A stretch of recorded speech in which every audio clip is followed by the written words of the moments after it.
Good evening and welcome to the City of Roswell Mayor and City Council meeting for October 24th, 2022. I'm Mayor Kurt Wilson. I'd like to acknowledge my colleagues and council members present.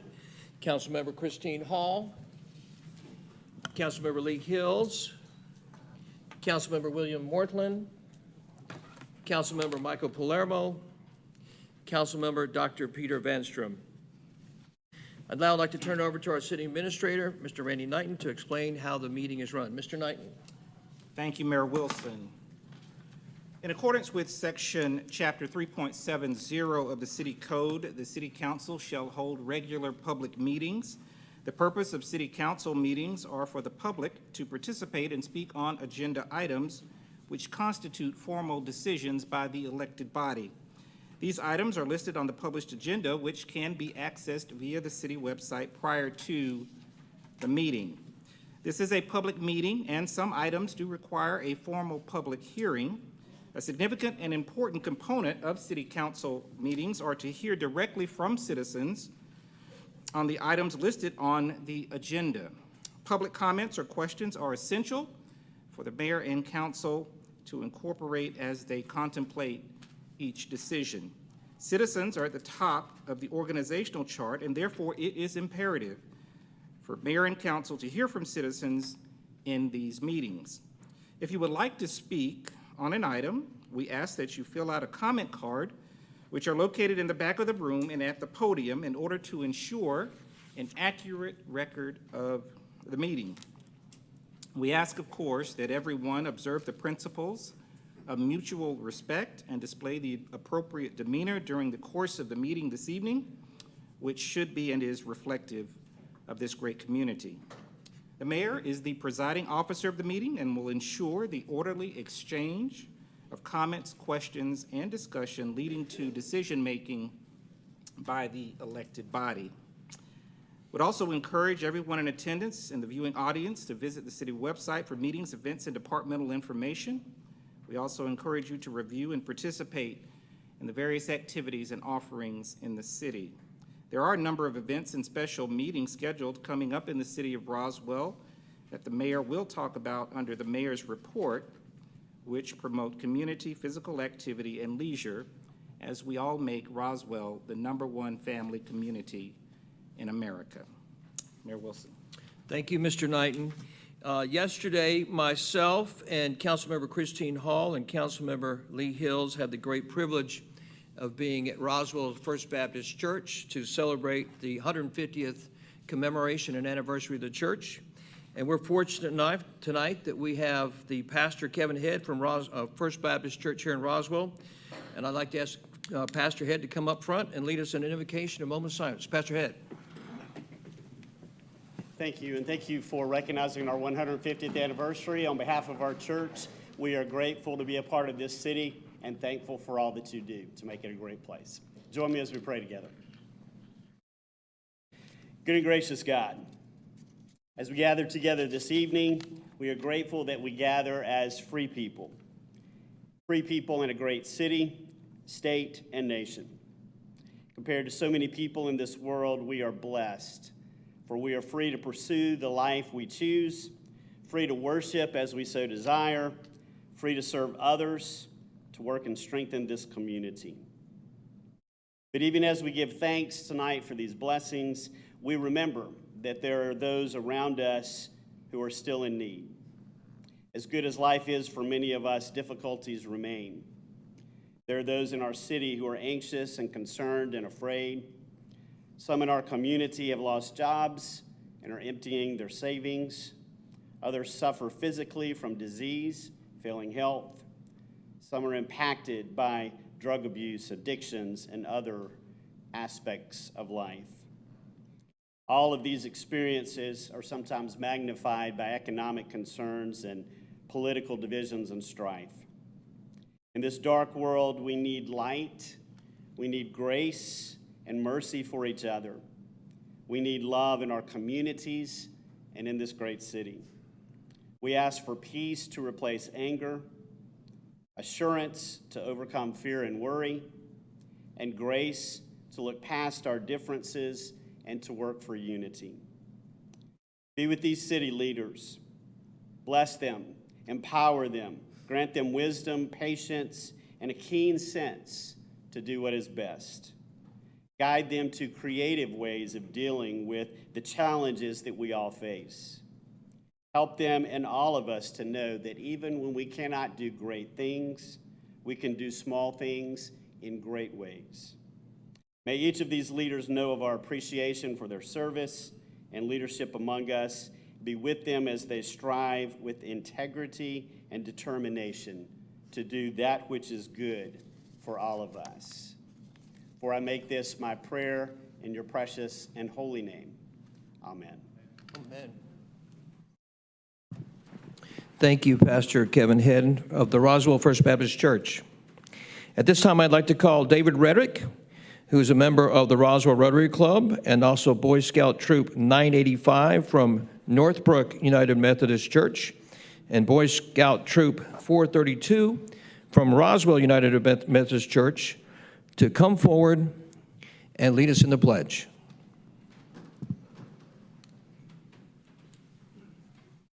Have on a hat, please take it off. If you're a veteran or in the service, please salute. If not, put your hand over your heart and join us. Me, I am a veteran, and the two troops here reciting the pledge to the best nation in the world. Pledge allegiance to the flag of the United States of America and to the republic for which it stands, one nation, under God, indivisible, with liberty and justice for all. I usually say play ball after that, but we can't do it. Thank you,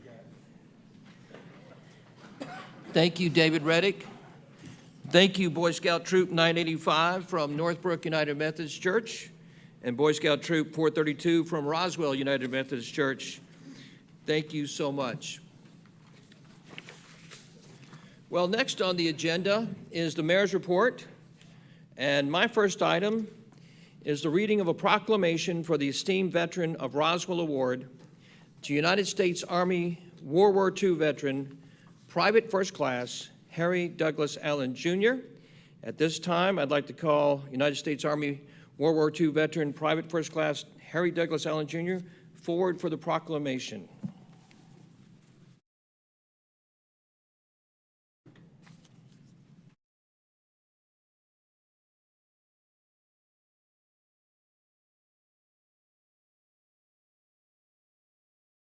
Face here. Appreciate it.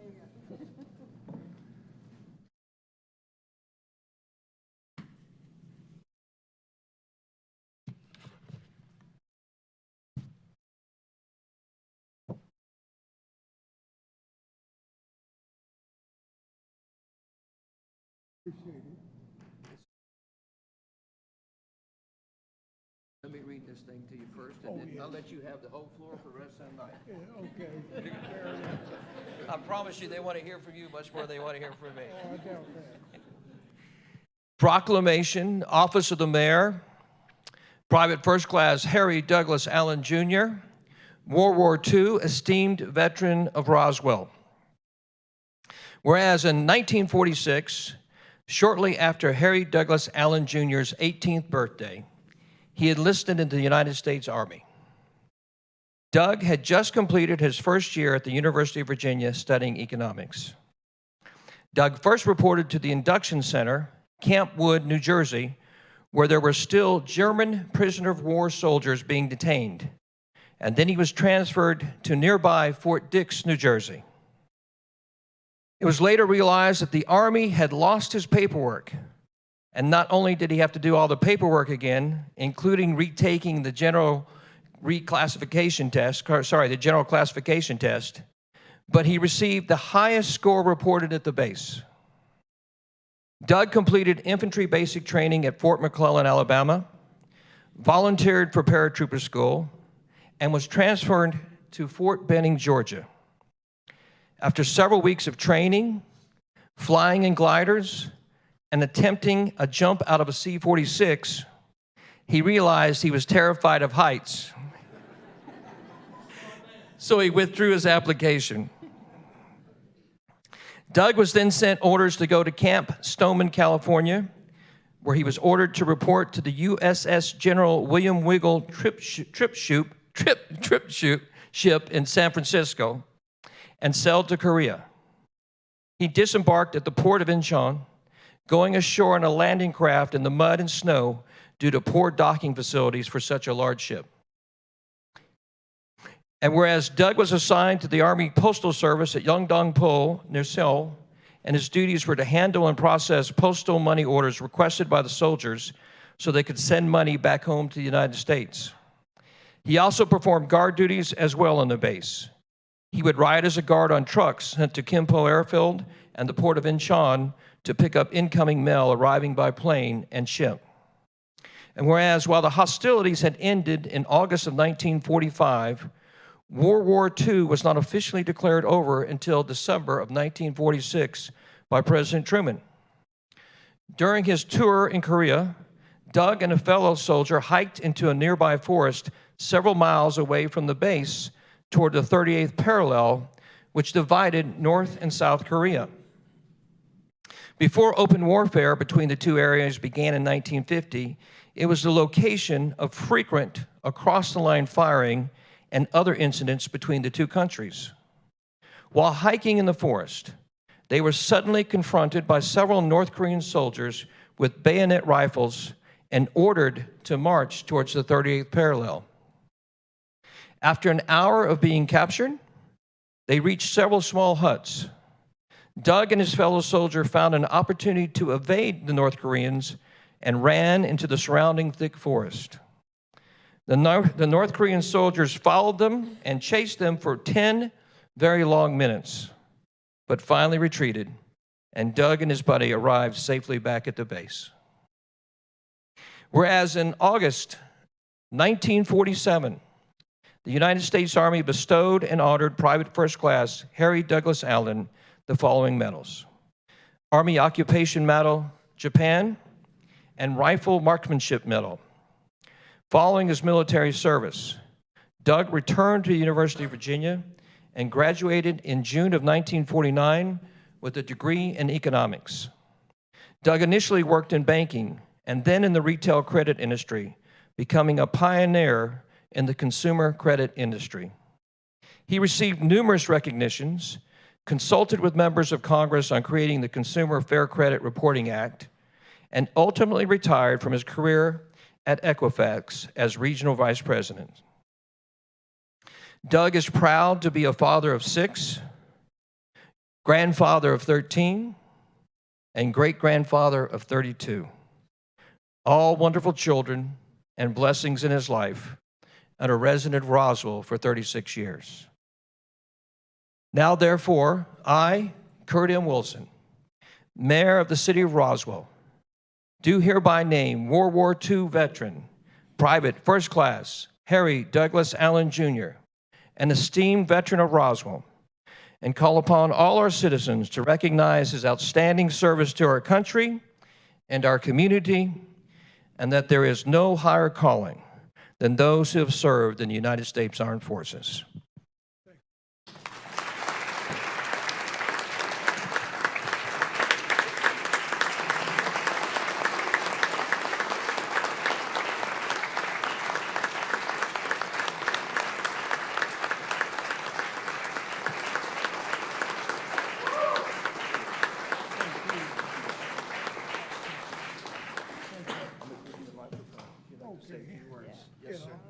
Thank you very much, Mayor Wilson, and thank you to the City Council.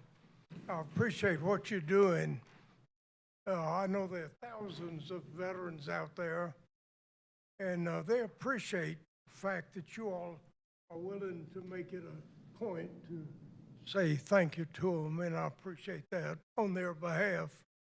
And everything you said, I remember all that, and of course, I was only 18, 19 years old at the time. I thought I was having fun. You'd be surprised how fast you can run with somebody pointing about 5 fellows pointing rifles at me. I could have outrun anybody.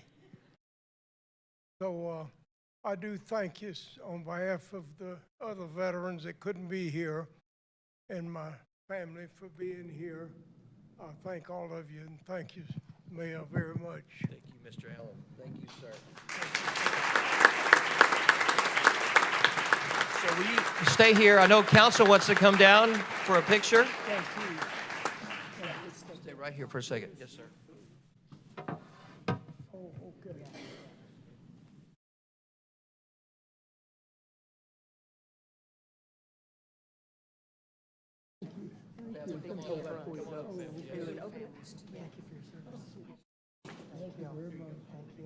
Oh, he's sitting up there. Yeah. See, I've got hair, you know. Yes, He's got it, both of us. yes, exactly. Nice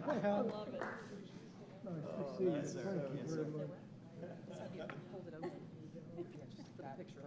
Oh, yeah. I'm bossy. I want you to get a good picture. Oh, okay, yeah. Okay.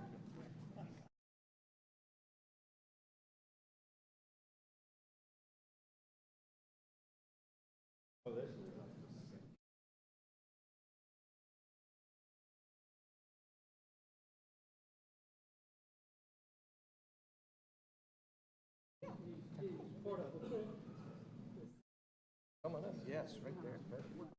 Perfect. That's great. And good job. Yes. Somewhere.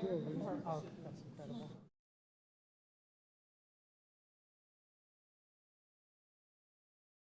That's all right.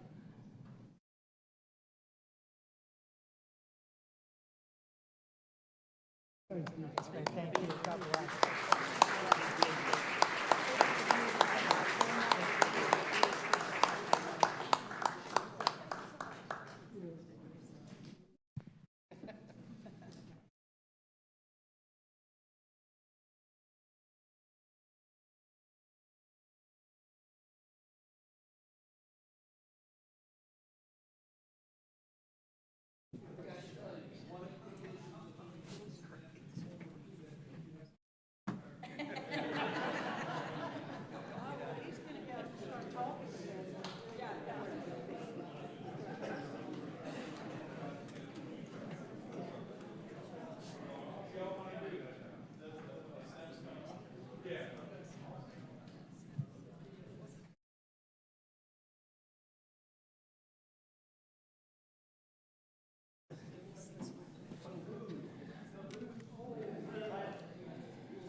The greatest generation.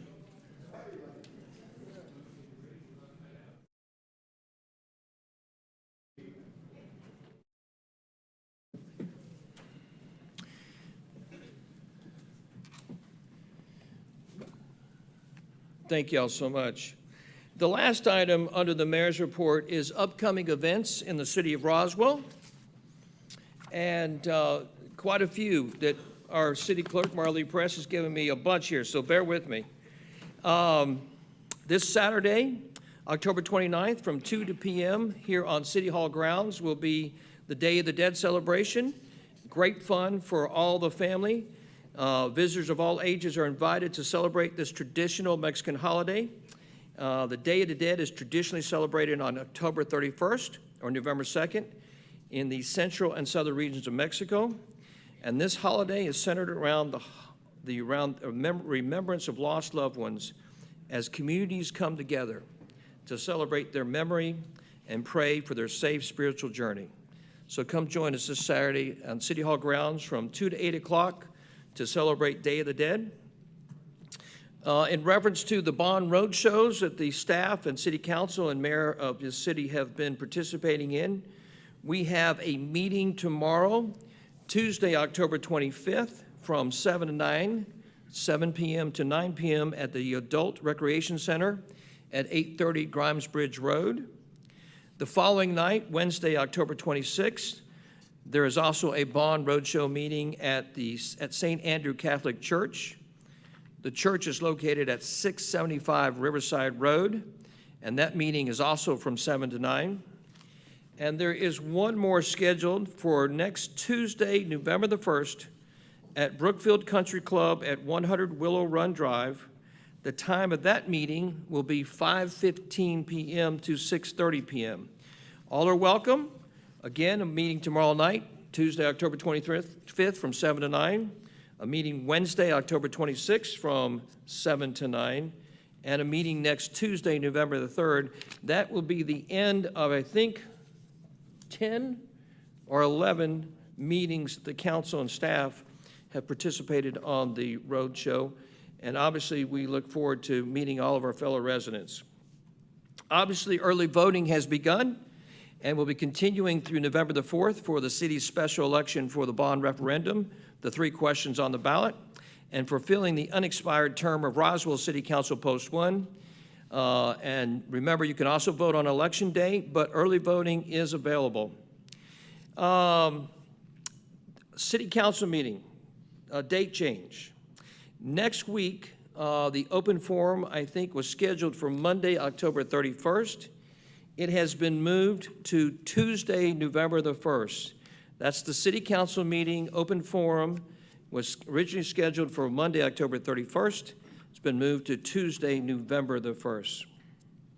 Also, there's a location change. I don't know if this is a first or not. I'll ask the resident historian, Mr. Davidson. But on November the 14th, the mayor and council meeting will take place, not here at City Hall, but at East Roswell Park Recreation Center at 7 p.m. A lot of logistics and video pieces are having to be put together to make sure that that meeting can be properly broadcast. But on November the 14th, the mayor and council meeting will not be here. It will be at East Roswell Park Recreation Center at 7 p.m. Let's see. Oh, I have 2 things that are brand new that I know we're very excited to tell you about. This year, on Veterans Day, Friday, November the 11th, at the Roswell Area Park, that's 10495 Woodstock Road, the Roswell Area Park, on Friday, November the 5th, we will be having a breakfast and an honor walk and a ceremony to honor our veterans here in Roswell. And I asked that for sign up for veterans and their families for the breakfast and ceremony will be available starting this Wednesday at 8 a.m. Is that right, Robin?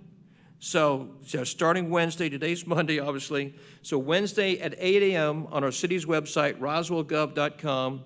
We asked for Roswell veterans and their families to sign up for the breakfast and for the ceremony. We're very excited about this. This will be at the Roswell Area Park. The breakfast will be at the Bill Johnson Community Activity Building. The breakfast will be by Flying Biscuit. There'll be a very, very, I guess a big part of the ceremony will be an honor walk to the lake at 9:30 a.m. And then at 10 o'clock, we'll have a ceremony honoring our veterans by the Roswell Area Park Pond at 10 a.m. So I urge all veterans here in the city of Roswell, starting this Wednesday at 8 a.m. to sign up for yourself and your loved ones, and we look forward to seeing you there. Something that this council and staff have been working on for several months is we're very excited to let you know, I think that there's something that's a big change, and that is the Christmas tree lighting. The city will be holding the Christmas tree lighting this year at the heart of Roswell Park on Canton Street from 6 p.m. to 8 p.m. Friday, December the 2nd, to kick off the holiday Christmas season. That is the Christmas tree lighting. Well, this year will be at the heart of Roswell Park on Canton Street, Friday, December the 2nd, from 6 to 8 p.m. We'll be celebrating with Christmas carols, hot chocolate, fire pits, and s'mores, a special reading of Twas the Night Before Christmas, and a lighting, first time ever, of a 40-foot Christmas tree. We'll also obviously have a special visit from Santa Claus. And I will tell you, at the historic town square, the city is providing 30 6-foot Christmas trees for groups or individuals to come and decorate, but you have to apply and register to secure a tree. This is on a first-come, first-served basis. So if you're interested, the application will be on the city's website, roswellgov.com, also beginning this Wednesday, November the 8th. So 2 things we're very excited about. The Veterans Day program and Christmas tree lighting, those are new for us. And let's see. Next is the consent agenda. Yes, ma'am. Point of clarification from Councilmember Christine Hall. Is there any fees or charges for the 6 foot? Well, I don't have my notes here, Christine, so anything I say might be suspect, but would you like to elaborate on that? Yeah. Christine, would you like to elaborate on that? Okay. Thank you for that question. There will be no charge for those 30 6-foot trees to be, obviously, to register on the website and decorate. We look forward for all kinds of great community organizations in our great community to sign up for that. Next is the consent agenda. Does council have any questions or comments regarding the consent agenda or any items on the consent agenda? Thank you, council. Is there anyone, any Roswell residents that would like to speak on the consent agenda?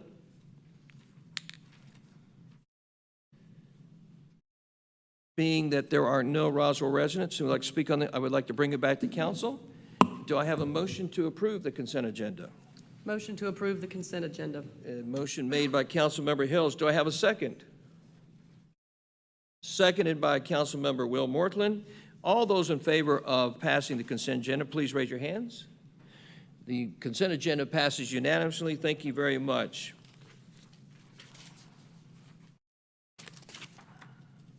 Next is the Community Development Department. Councilmember Mike Palermo, would you read the first community development item, please, sir? Thank you, Mayor Wilson. Item number 1, approval of RZ 2022-3893 to remove a zoning condition at 0 River Rapids Drive. Ms. Martin?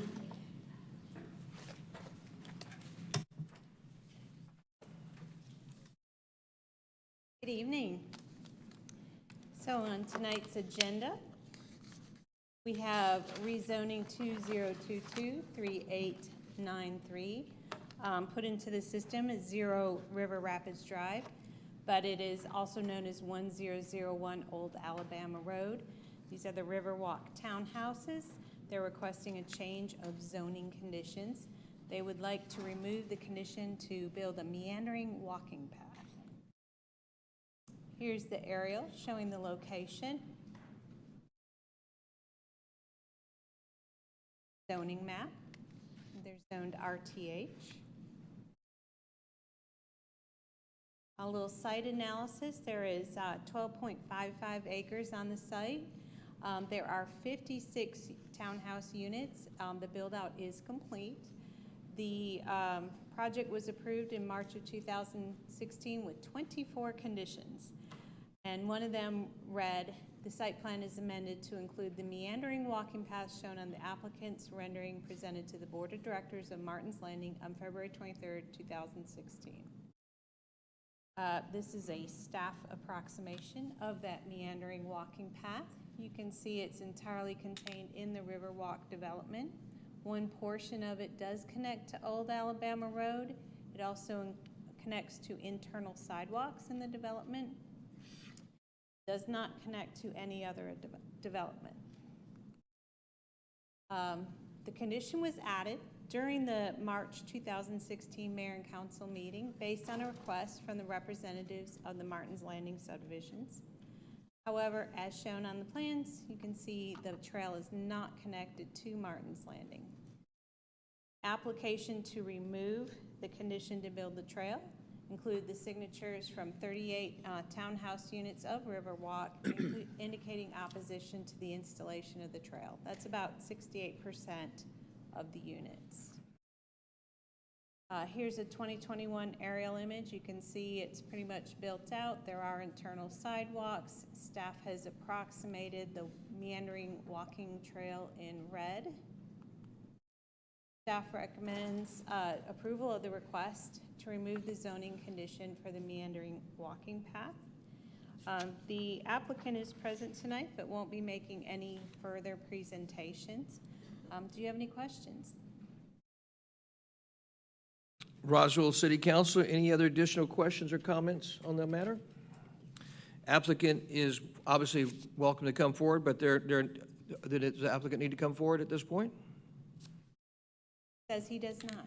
Okay, very good. Is there anyone from the public that would like to come speak on this item? Yes, ma'am. Well, can you come on up here and come join us if you'd like? I'll bring a microphone if you'd rather stay in the back, but please keep your comments to less than 27 minutes. You got 5, joking. Please tell us who you are and where you live in Roswell. Good evening, Mayor and council members. Thank you for this opportunity to share. My name is Catherine Kopp. I'm an Atlanta native and a 12-year resident of Roswell, and I'm a homeowner at Riverwalk at Roswell. I'm a licensed clinical social worker, employed as a therapist with JF and CS Atlanta. Personally and professionally as a mental health clinician, I believe that nature and exercise offer immeasurable benefits for our overall physical and emotional health. Trails, parks, and open space are encouraged throughout the Roswell 2030, 2035, and 2040 comprehensive plans. Just last week during early voting, I cast my ballot in support of Roswell's bond question number 1, which seeks $107.6 million for recreation, parks, bicycle and pedestrian paths, and sidewalks. As you know, most, if not all, of those projects included in this bond involve trail improvements. Tonight, though, you'll be asked to believe that a nature trail in Riverwalk will pose significant risks to the environment as well as to the health and safety of our neighborhood. You will also be told that the majority of homeowners are opposed to it. The Riverwalk HOA board also spoke with homeowners and found that a majority are in favor of the trail, and I have a copy of those signatures as well. If it seems illogical that anyone would refuse such an amenity, let me share how we now find ourselves here. This past spring, the Community Development Department was made aware that Toll Brothers had neglected to install the nature path at Riverwalk and subsequently directed Toll Brothers to complete the project. On June 21st, stakes were placed in preparation for the trail. Immediately, the HOA board was made aware of opposition to the trail by several homeowners who claimed they were promised by Toll Brothers that nothing would ever be constructed in the rear of their homes. Per the site plan, which you have just seen, and with the exception of just 2 units, no other house will be as close to the trail as mine. As I look out my window at where the trail would be, it will be a challenge to see it through the trees. And while I can't comprehend how a meandering mulch path through the woods could be considered construction, nonetheless, a hostile and intimidating opposition campaign began in the community, pitting neighbor against neighbor. This small group of homeowners went door to door collecting signatures, either in favor or opposed to the trail. Some votes of undecided could be considered as opposed. One of those homeowners is a Toll Brothers employee, and his warning that Toll Brothers will intentionally do a crappy job installing the trail was unwittingly caught on video by a doorbell camera. Misleading and erroneous information was distributed to the community. I also have a copy of this memorandum to illustrate the dishonest statements that were presented as facts. The intent of this campaign was to incite fear, anger, and paranoia, and it was successful.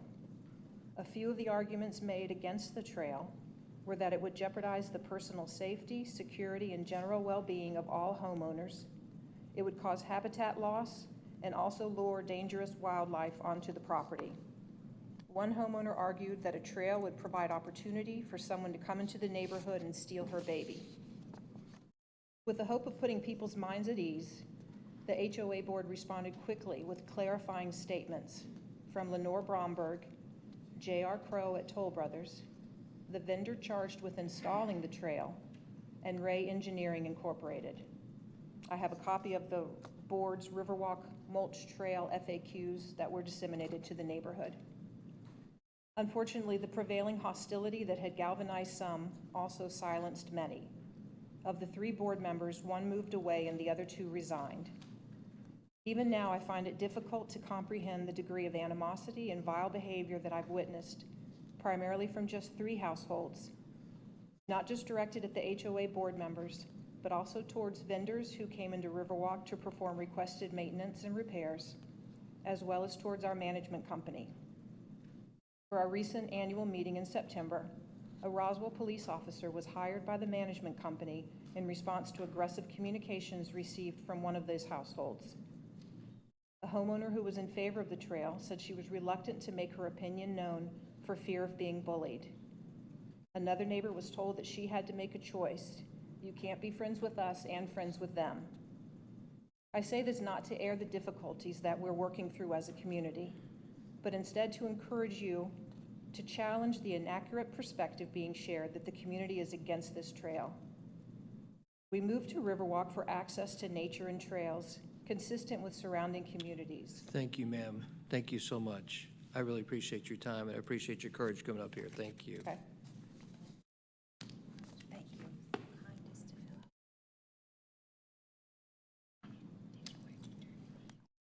That young lady.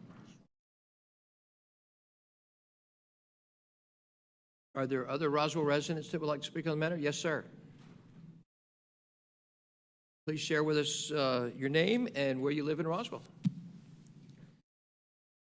Yes, my name is Don Goodman. I live at Riverwalk subdivision. I've been in the real estate business for 40 years, and I don't have a prepared statement. I didn't think I'd have to have a prepared statement, but I can tell you that the 38 residents that did sign it were under no pressure to sign this. Basically, what we were worried about is the connection onto Old Alabama Road, having public access, number one.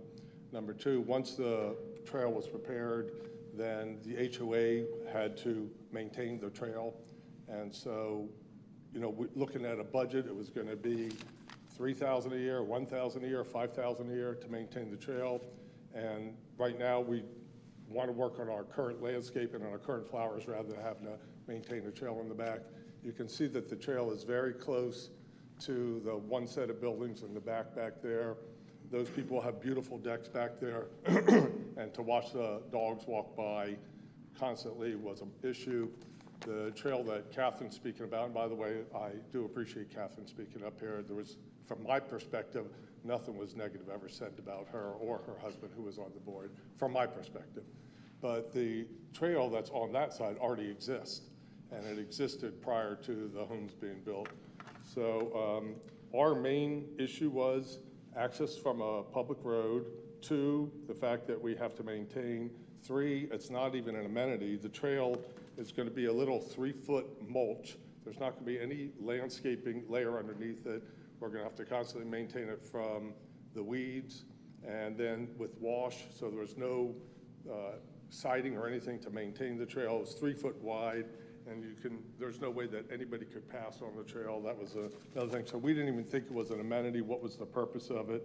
It was too close to our homes, and she is correct that every home that was purchased, the 26 out of the 56, were told by Toll Brothers that nothing would ever be constructed back there. That is a buffer. It's a protected buffer. I think it's part of the Chattahoochee National, or part of the Chattahoochee National Forest or something like that. I know there's a big 150-foot, I don't know, maybe Toll Brothers can speak to us a little bit more, but we just thought that nothing would ever be constructed back there. And that's why there's definitely 38 residents that were under no pressure to say, have the trail or not have the trail. That's from our perspective. Thank you. Thank you, sir. There's a question from council. Do you have sir, can you take one question from council? Sure. Yeah, just real quick, you mentioned some, part of this trail was already in existence? What was that? So from, again, I don't have a way to point, but from the very far right, on my far right, there's a section that goes out. I mean, it's not the red. If you look on your thing, you can see there's a little path that's already back there. I mean, you walk down the end of our road this way, you walk downstairs, and then there's a little tiny rock trail that goes right to the, I wish I could point to it, but I can't.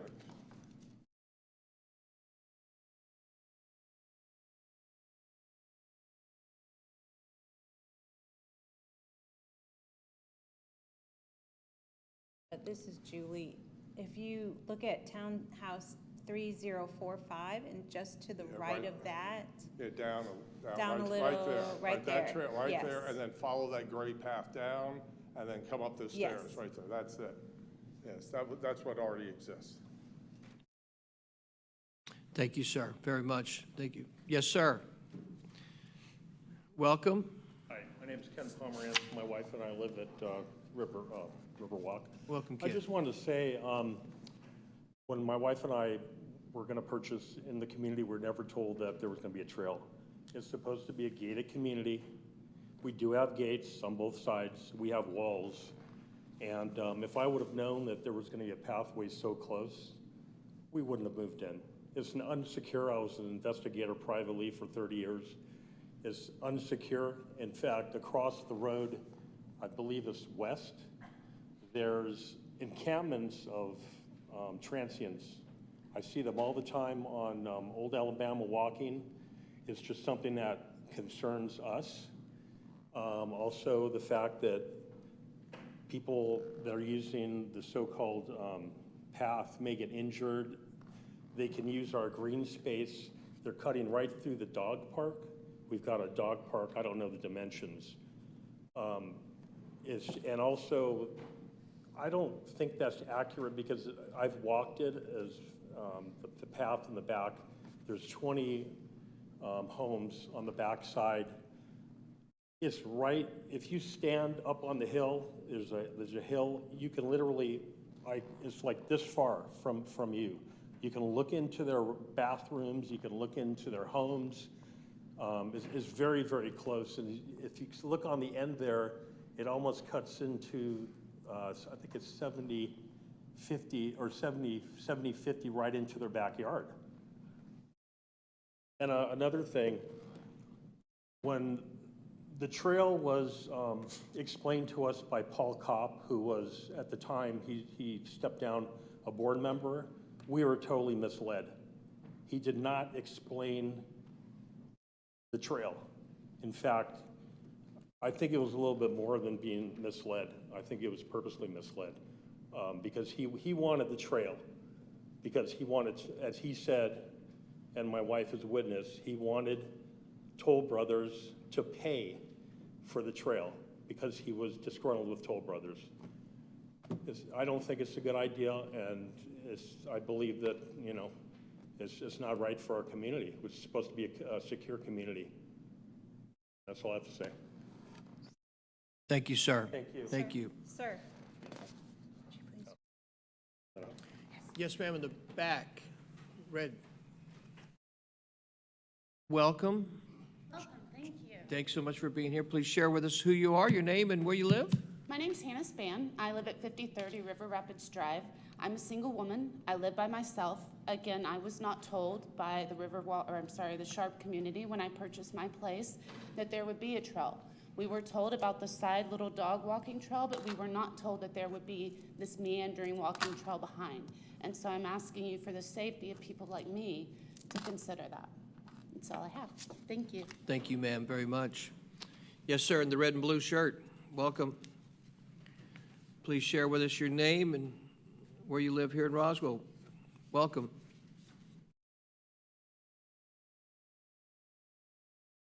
Good evening, sir. My name is Gustavo Llamosas. I live in Riverwalk, very close to the construction of the trail. I'm not going to take your time speaking about security, privacy, which would be lost for some of our houses there. I love walking in trails, but what hasn't been mentioned here, Riverwalk is probably 100 yards away from the riverside trails.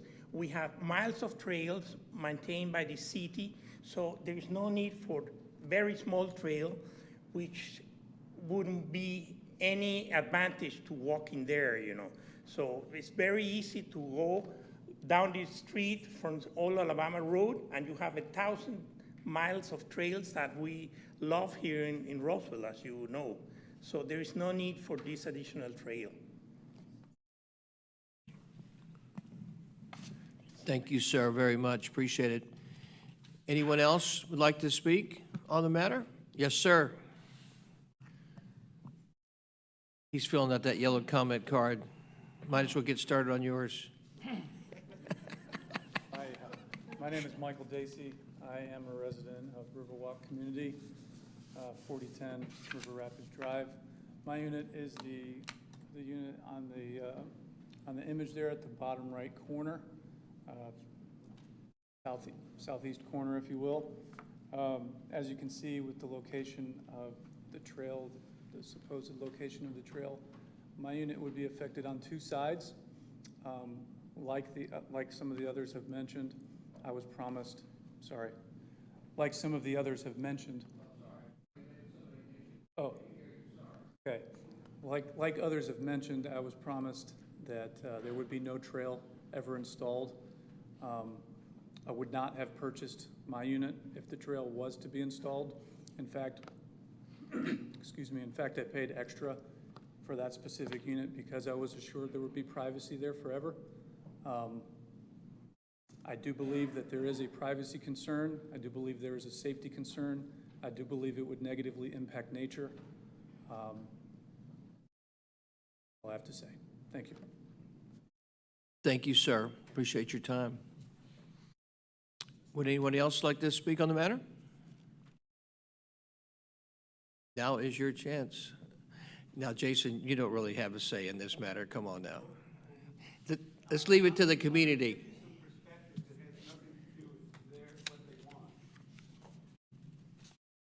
Give me 1 second. Let me make sure. I think there's anybody else in the Riverside community that would like to speak. Yes, ma'am. Hi. Welcome. Hi, my name is Joanne Cushman. I live at 5020 River Rapids, and I would just like for everyone who is against the trail to raise their hand, because we all can get up and speak. And if you are for the trail, please raise your hand. Our community is very strong in our opinion on the trail. Most people I've talked to do not want the trail. There's one or two people that I know that want the trail, and we're just asking for your help because we really just don't want people walking in our backyards. Thank you. Thank you, ma'am, very much. All right, Mr. Yao.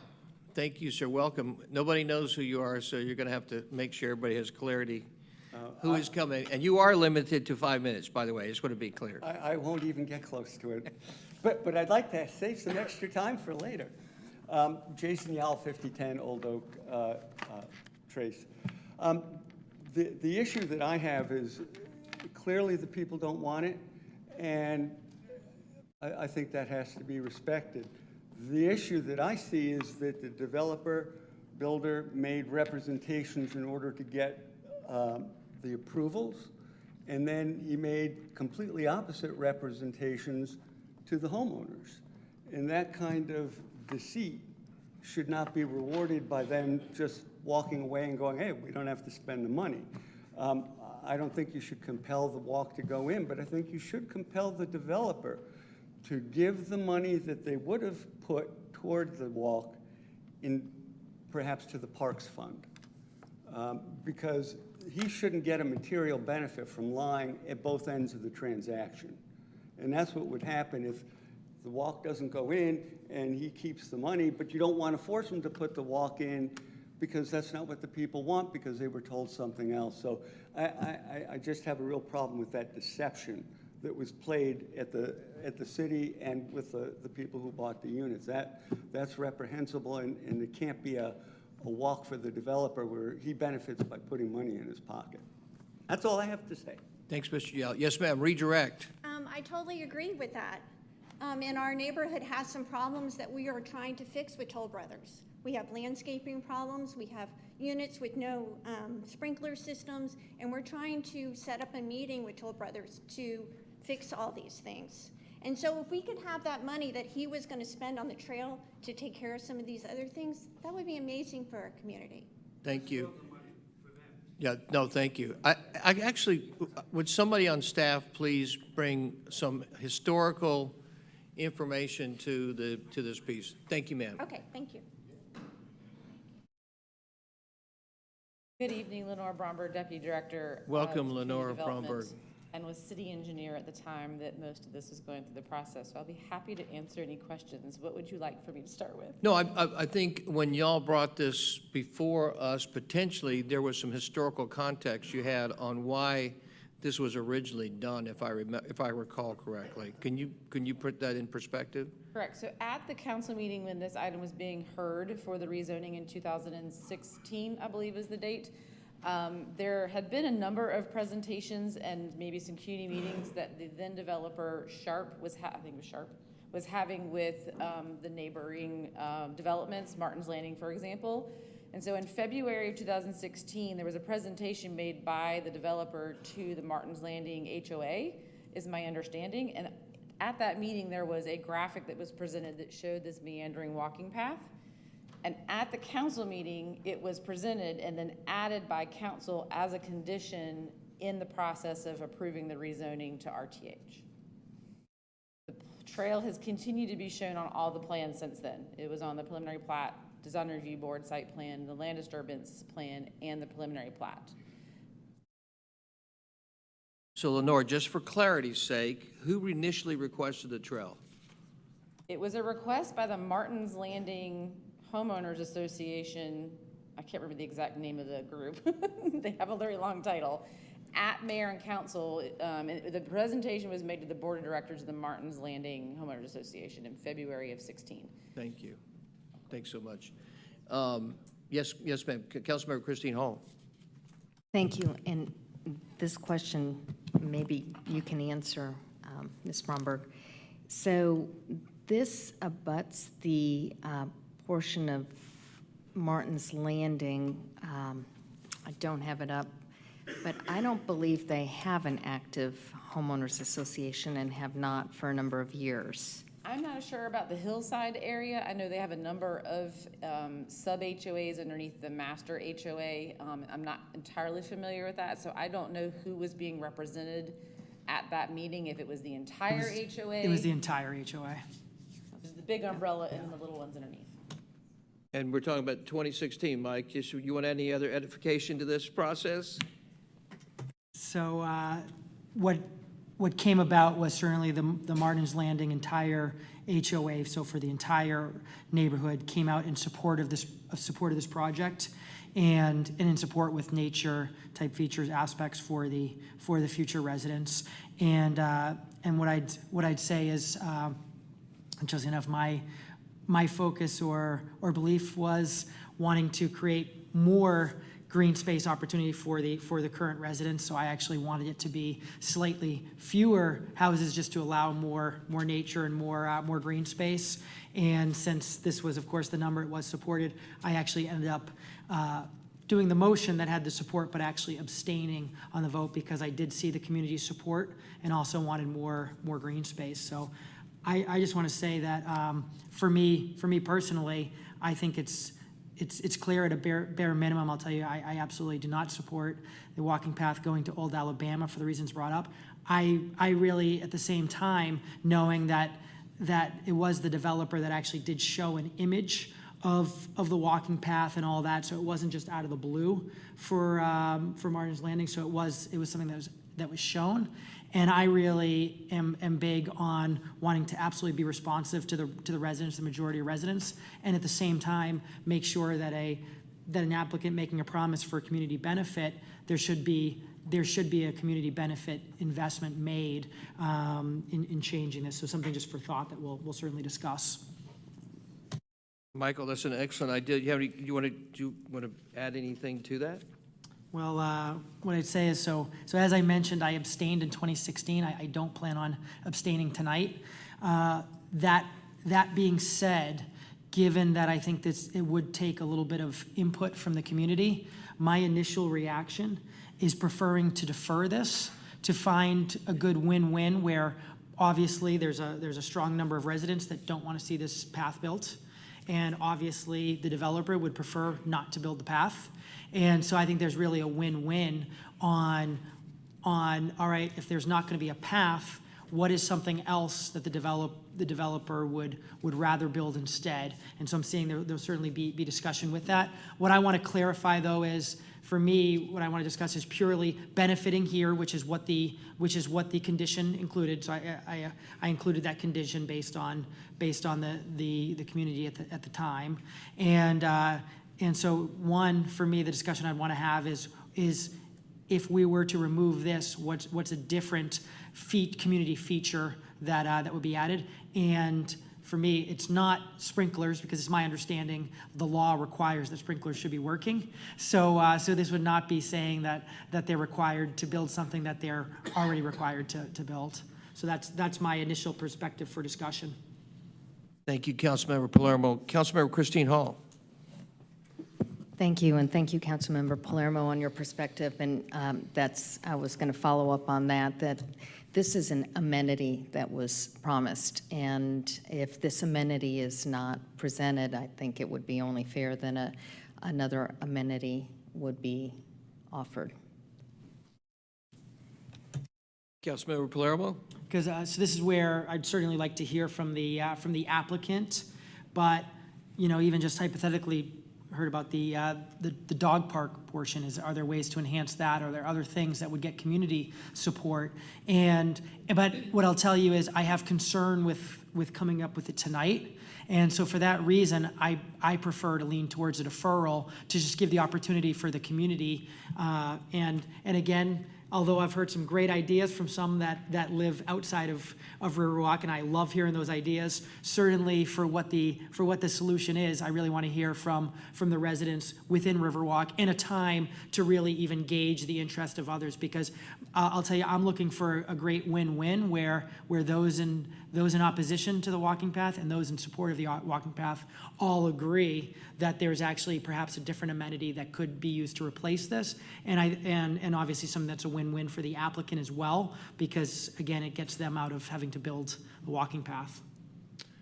Community Development Assistant Development Director Lenore Bromberg. I just wanted to make a quick point of clarification that Toll Brothers is not opposed to putting the walking trail in. They made the application on behalf of the residents, approached them about not building it. So I just wanted to make that point of clarification. This was not a situation where they were not going to build it. When we went to do the closeout process for the land disturbance permit for the overall development and went through the conditions and realized, oh, you haven't finished mulching this trail, we need to complete it. And that's when the rest of the summary that you've been provided tonight occurred. So I just wanted to make that point of clarification. They're not opposed to installing it if that's what this council chooses to have. But just for clarity's sake, staff recommendation on this matter is? We recommend removing the condition. Thank you. Thank you, Lenore. Did anybody else, I saw a hand go up. Did you, sir, did you want to address something? Yes, sir. Well, come on up to the, come on up, please, sir. Please tell us who you are. I'm Sam Cushman. I live on that backside up against the trail. Welcome, Sam.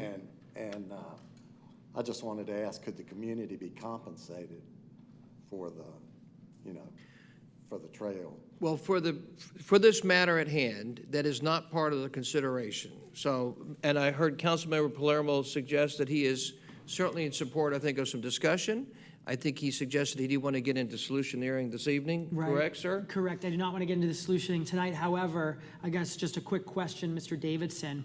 Hypothetically, if the developer were to just know, they say, all right, it costs X $1,000 to build the trail, and to do a great improvement, hypothetically, to another amenity, it would cost X dollars, and let's say that's something that's amenable.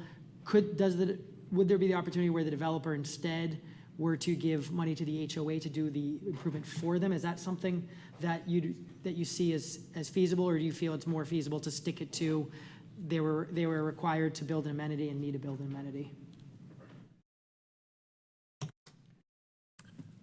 I think if the developer agrees and the HOA agrees, then the council can fashion a condition in either way. Okay, and that's where I don't want to come up with a solution tonight, because again, I do want to make sure it's one that has a lot of input from all the residents. But I would like to see a deferral that gives the opportunity for all the stakeholders to get at the table within your community and with the developer.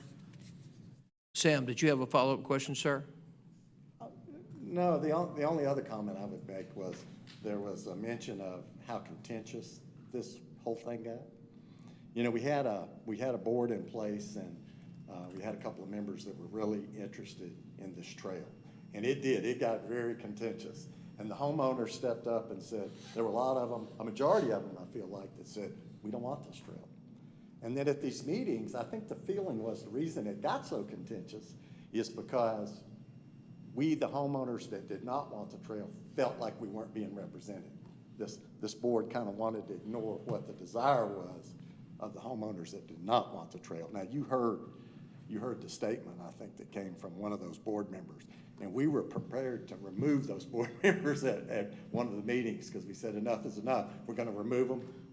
We got a great board of directors now at the HOA, and we want to move forward and squash this trail because the majority of people don't want it. Nobody was threatened. It wasn't, you know, any kind of coercion, or people don't want the trail. You know, it's just you can understand that. So that's all I have to say. Thank you, Sam. Thank you. Yes, sir. I know you've been patient back there with your hand. Come on up, see us. Welcome. Please share with us your name and where you live. I'm going to guess you're in the Riverside community. My name is Greg Latham. I'm a resident of 4020 River Rapids Drive, which backs up to where this trail would be. I too am opposed to the trail, but the comment I really have tonight is what I've heard sounds like we can really replace the trail with something the neighborhood wants. Now, I volunteered for the new board to be the head of the landscape committee, and we have a lot of issues. We have grass that's on rock, and you know, we need new sod. We've got sprinklers we have dead plants. We have way more need than we have budget just to do our landscaping. There are also many, many amenities that we've talked about that would be nice to have. My question for the council would be, would it be possible to see if a resolution could be reached tonight so that this isn't deferred and dragged out, that the homeowners association perhaps could agree with Toll to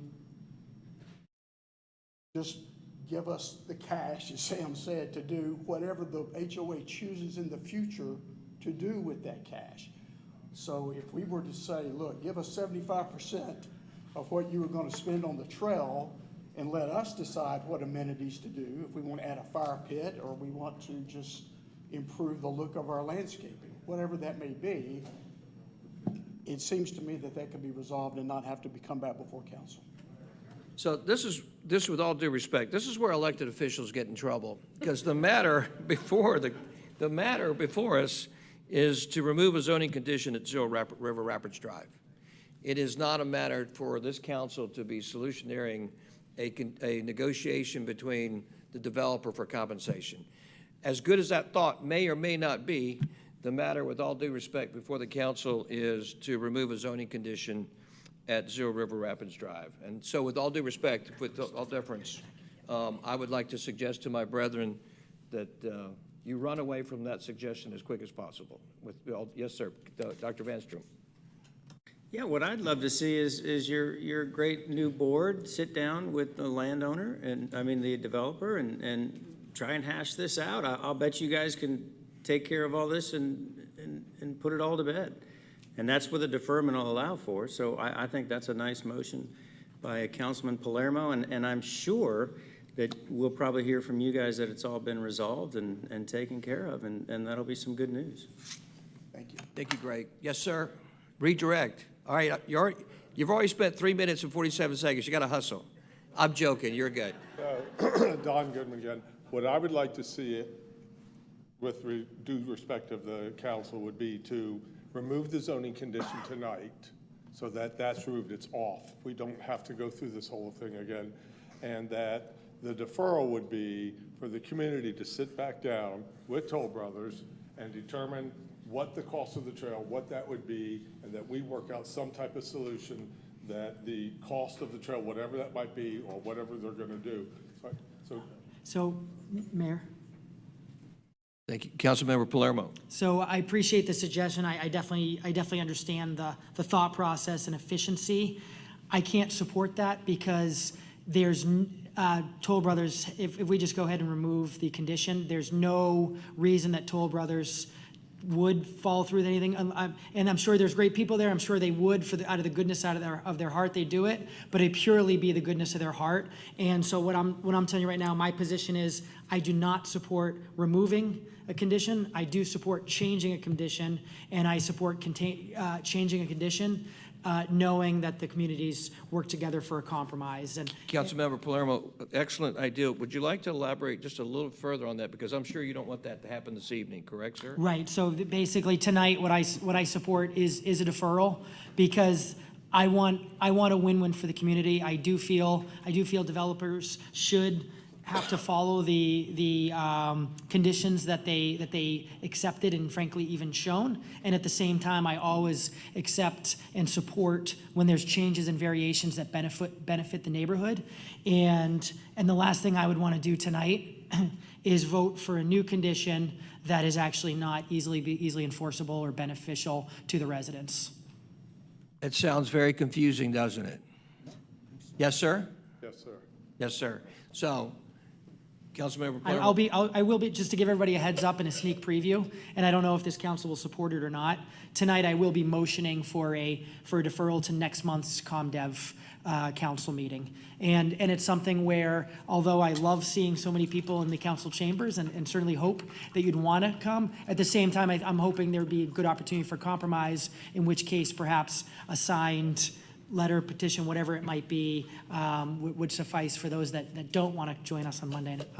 In other words, we'll see you at East Roswell Park on November the 14th. Is that the? Yes, that'll be the appropriate date.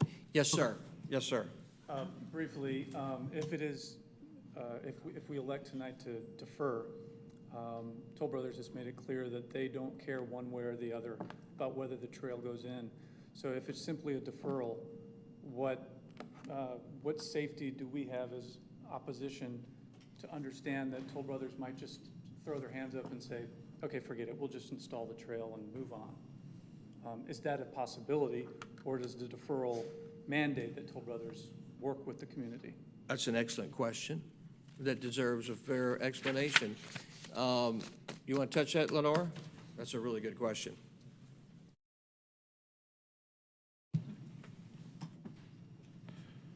It is my understanding that unless... Yeah, let me interrupt, Siri. Just the practical matter. The practical matter is they save money if they don't do it, just from a practical perspective. But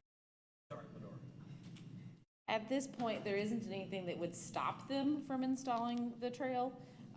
If there is a direction made as a part of the motion that they postpone doing it until a decision is made, then that might be a way to do that. excellent idea. Councilmember Mortland, I know you had a comment, sir. Just had a question for Councilman Palermo. In his last statement, he said ComDev council meeting. Was that ComDev committee meeting or council meeting? Council meeting. Council meeting, okay. Just take it straight to council meeting. Oh, absolutely. Yeah, November the 14th, I think, is the appropriate date. Yeah. That sounds right. So I think the answer to the question is would you like to make a motion and an amendment to the motion? Well, I haven't made a motion yet, so. Would you like to make a motion? I would like to make a motion. Well, let me ask you, is there any other comments from Roswell residents? Steve? Go. And Mr. Henderson was here as a part of Martin's Landing in March 2016.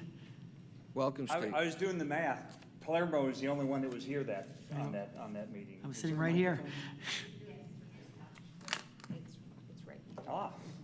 So Steve, let everybody know who you are and where you live. I'm Steve Henderson. I'm from Martin's Landing. At that point in time when this was approved that night, I actually was one of the official representatives from Martin's Landing to put the position of Martin's Landing regarding this.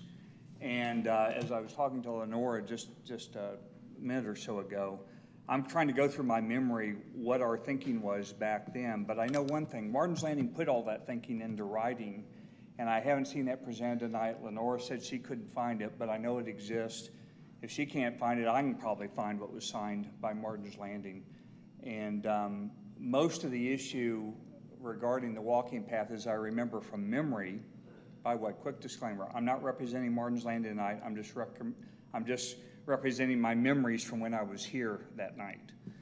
and because Martin's Lane doesn't even know this is going on right now. We had a lot of extensive discussions with the developer at that point in time about the density and how many units there were going to be and the different amenities and all that.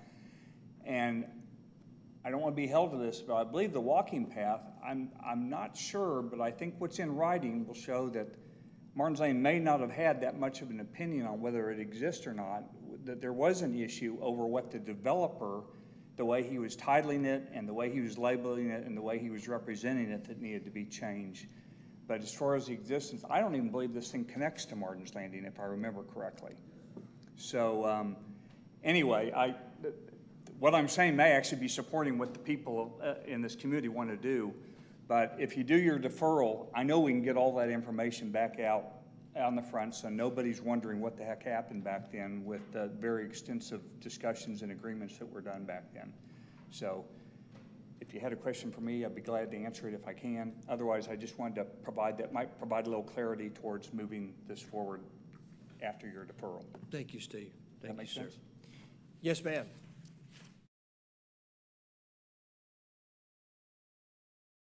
Welcome. Please share with us who you are. I'm sorry, and I'm a where you live. resident of Riverwalk also. My name is Cherie Taylor. Hi, Cherie. I don't know if it's possible, but it would be really nice if we could have an extension on the date that you've mentioned, because we do have a new board. It's going to take some organizational, a lot of meeting and putting our heads together, because just getting to this point took more than 3 weeks, which is what I think it would be from now until November the 14th. And so I don't know if it's possible for us to request that maybe we not be calendared for November the 14th, but the following meeting, to give us time to capitulate. I don't think the council will have any great heartburn on that. No, ma'am. Yes, ma'am. I'm sure we can find a date that'll be amenable for the board to get together and spend time thinking about that. Yes, ma'am.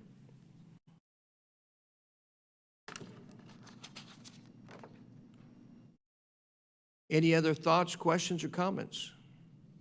Thank you so much for your passion and for your concern for all of you. Thank you. Councilmember Hills. Thank you, Mayor.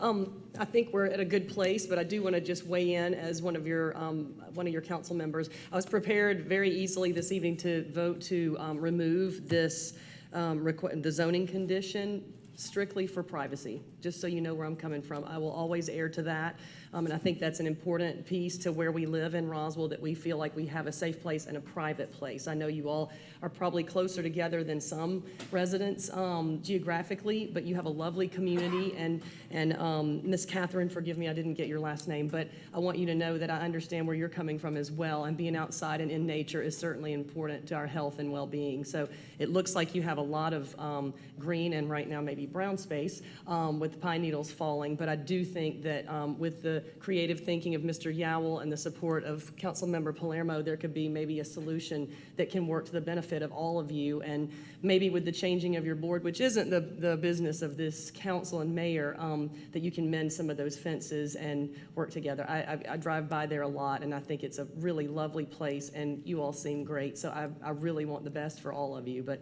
I just wanted you to know where I'm coming from, and I will defer back to this council to see if you all can come to a good solution. Thank you, Councilmember Hills. Councilmember Palermo, do you have a motion? I do.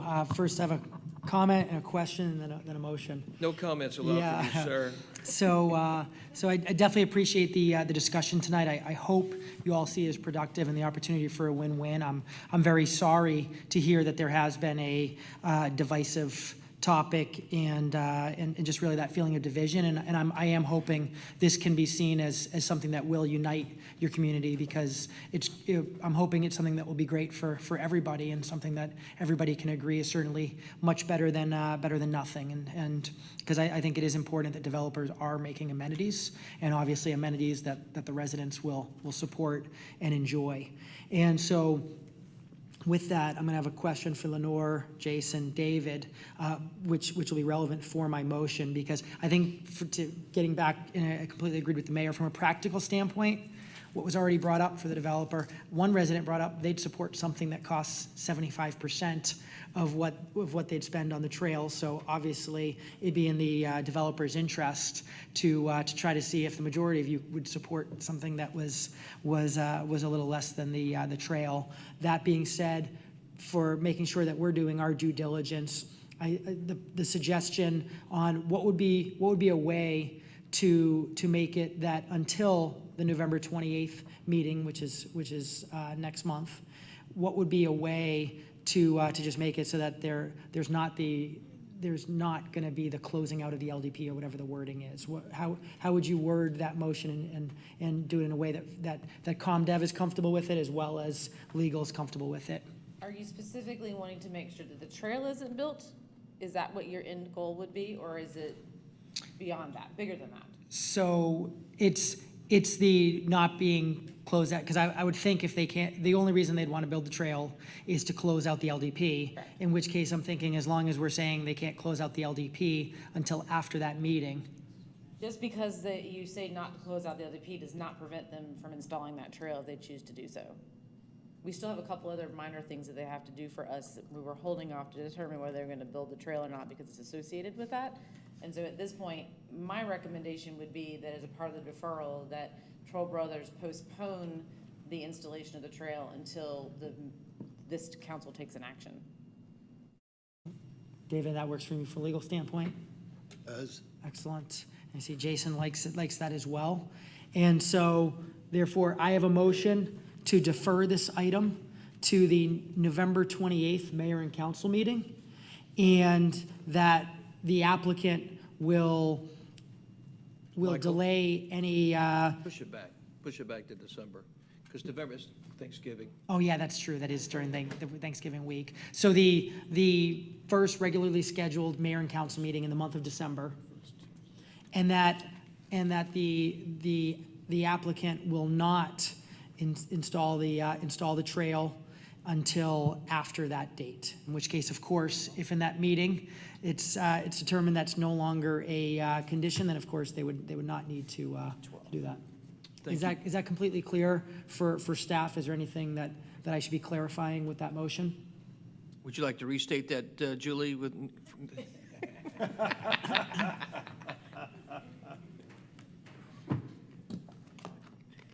So the only thing I would maybe suggest as a modification is that until mayor and council take action on that condition, because if I think that would be more clear until you take action on that date, and then beyond that would be when they would do whatever that next step is going to be. But doing it the date you recommended, which I believe is December 12th, is fine as well. Okay, that works for you? The motion is to defer, right? Removing a zoning condition at Zero River Rapids Drive and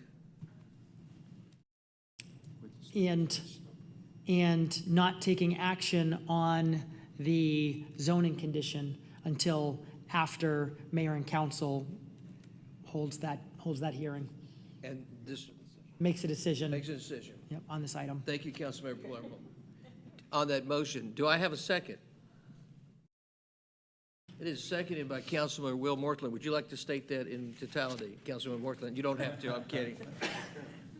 All those in favor, please raise your hands. Thank you very much. Deferment is passed, and with the conditions And so, ascribed to it. and what is, just for the record, what is the regularly scheduled meeting in December, that first one, December 12th? December 12th. So Monday, December 12th. So the hope is that there's some working together and some compromise prior to that, and hopefully a win-win for the developer as well as for the residents. And it was Jason Yell, not a member of the community, who came in with the idea. So Jason, I'm sure the community appreciates you doing that. Next is the Transportation Department. Councilmember Palermo, would you read the transportation item, please, sir? Excellent. Item number 2, approval of the Riverside Road concept. Mr. Cox?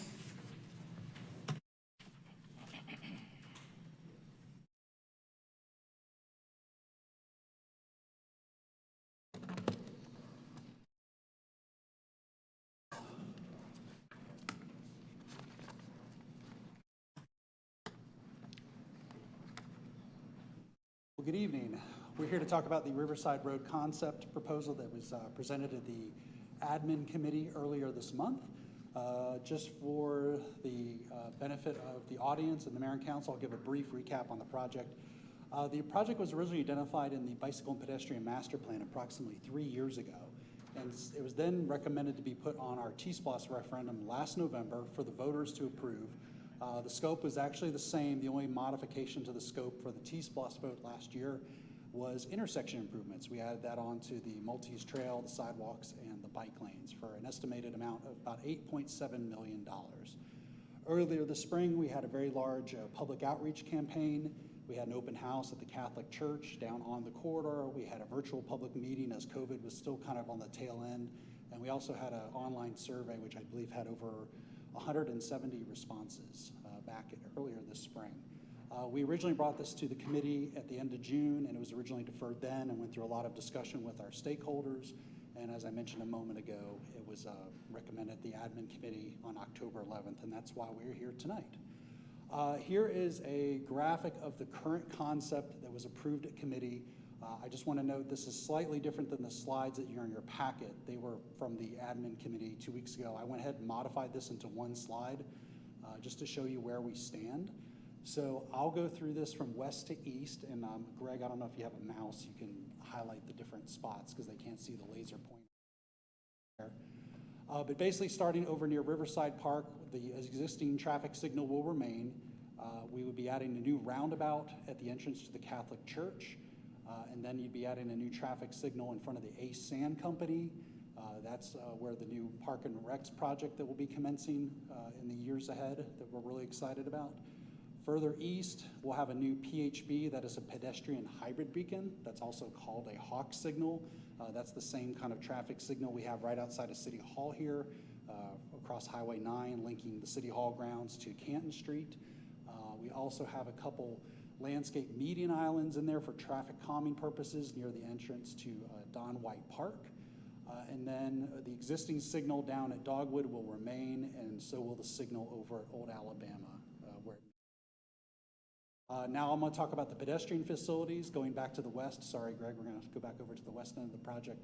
That we would have a new multi-use trail constructed basically from the trails at Riverside Park in front of the Catholic Church and linking up to the Ace Sand area. That's where the existing multi-use trail is currently. So we'd be connecting into that, and that's what you kind of see there in that faded orange color. We tie into the existing multi-use trail, which will take you all the way over through Don White Park and link you over to the part of Don White underneath the 400 overpass. We would be constructing a new piece of multi-use trail from 400 over to the intersection of Old Alabama. That's very important because that provides a valuable link to the existing multi-use trail going up the hill, going up Old Alabama Road towards the subdivision we just spoke about. But more importantly, that links us up to the fire station, Holcomb Bridge Road, and ultimately to the Big Creek Park and the Greenway. So this is a very valuable kind of citywide connection in our multi-use trail system. The other component we mentioned 2 weeks ago is the area right there at Dogwood and Riverside Road. There would be a new piece of multi-use trail we tie in there. There are a few ADA concerns we want to be mindful of just to make sure the grades and slopes don't violate ADA standards, but we're fairly confident we can accommodate a new multi-use trail connection into the intersection. That is important because we have another multi-use trail as part of another project that's going to go up Dogwood Road and link up to Grimes Bridge. So we're trying to connect the neighborhoods on top of the hill, on the bluff, on Grimes Bridge Road and Dogwood, so they can come down and enjoy the riverfront amenities. And then lastly, there would be a 5-foot wide sidewalk basically from that same intersection at Dogwood and Riverside coming back to the west all the way down towards Riverside Park, forming a complete street. The last part of the concept I want to share is the typical section, and I have a slide showing a bigger version of this, but this is basically what the road would look like. It includes 10-foot travel lanes, a buffered bike lane, and then the sidewalk, which I already mentioned. Here's kind of what the typical section looks like from the top down. It's approximately 44 feet across. As I mentioned, the multi-use trail in some areas on the project is further away from the road. It's only along the road in some areas near the church, so it's not pictured here, but it is included. So again, the 10-foot bike lanes were very popular. That is something we had a lot of consensus on from all of our stakeholders. The bike lane width has been a matter of debate over the past couple months. That is kind of one of the things we've been discussing, is how we can do traffic calming with that and how the bike lanes will play in. One of the solutions our stakeholders had was to add rumble strips along the edge of the pavement. I don't know if you can show that, Greg. It's the edge line closest to the road. So if you're in a vehicle and you wander out of the lane, you would hit these very small, very narrow rumble strips. And then we try to add some other things like raised pavement markers. Those are the reflectors you see on the side of the road in some areas. Here's basically the same thing. You're just looking at a cross section of it. You can see the travel lanes are 10 feet along with the 4-foot bike lanes and 2-foot buffer. And then we also included, it's hard to see here, the fence. I don't know if you can highlight that, Greg. Thank you. There's a small wooden fence. That was a recommendation from our Citizens Advisory Committee. That is kind of more of an aesthetic feature, which would basically mirror what you see over on Azalea Drive. If you've driven the side of the riverfront over west of Highway 9, there's that nice wooden fence that separates the roadway from the Maltese Trail. So we try to incorporate that as well. So as we discussed at the admin committee a few weeks ago, staff are recommending the approval of this concept with the 10-foot travel lanes and the the buffered bike lanes with the rumble strips and other things that were approved. If we receive approval tonight from the mayor and council, we could generate a task order and get it under design at the committee meeting after Thanksgiving and could start design work this winter. So with that, I'll yield for questions. Thank you, Mr. Cox. Comments, questions from council? Councilmember Christine Hall. Thank you. Thank you for this presentation. I'm very excited that this is here tonight. Long time coming, 6 months delayed. Could you just go over the time frame for us from concept design to when we're going to break ground and complete the project? I will try to answer that, and I'd ask my esteemed colleague, Greg Nicholas, to help me with this. But it's my understanding that if this were approved tonight, we could start the design this winter. That would take approximately 6 to 9 months, so that'd probably take you into late summer. Then we'd look at any right-of-way acquisitions. We don't think that'd be significant, but any right-of-way would likely take 6, possibly another 9 months. So that would get you into early, maybe winter, early spring of 2024. I don't think there'll be a lot of utility relocations, but there could be some. Those can be problematic and can take 3 to 6 months. But likely we're targeting construction in the second half of 2024 as a safe estimate. So completion would be towards the end of 25? Probably summer of 2025. I think we're anticipating approximately 1 year for construction. Okay. Summer of 2025 for the completion, opening. Okay, thank you. Can't come soon enough. Thank you, Christine. Anybody else from council? Being that there are no further comments or questions from council, is anyone from any Roswell residents who'd like to speak on the matter? Yes, sir, Mr. Yao. Welcome. Just for the record, Jason, tell everybody who you are and where you live, please, sir. I'm Jason Yowell. Don't start the clock until I get the slide up. Looks like 2 minutes has already gone by, Jason. I'm sorry. Okay, there we go. Okay, this is an alternative concept plan. There's a lot of, I don't know if it's a misunderstanding or misrepresentation on the part of staff about the required width of pavement in Roswell. They refer to the International Fire Code being 26 feet, and that's not true. The minimum is 20 feet. It's 26 feet within 20 feet of a fire hydrant. The entire width of the corridor does not have to have that 26 feet of pavement. I'm not a fan of the proposed plan for the cross-section. We have an 80-foot right-of-way.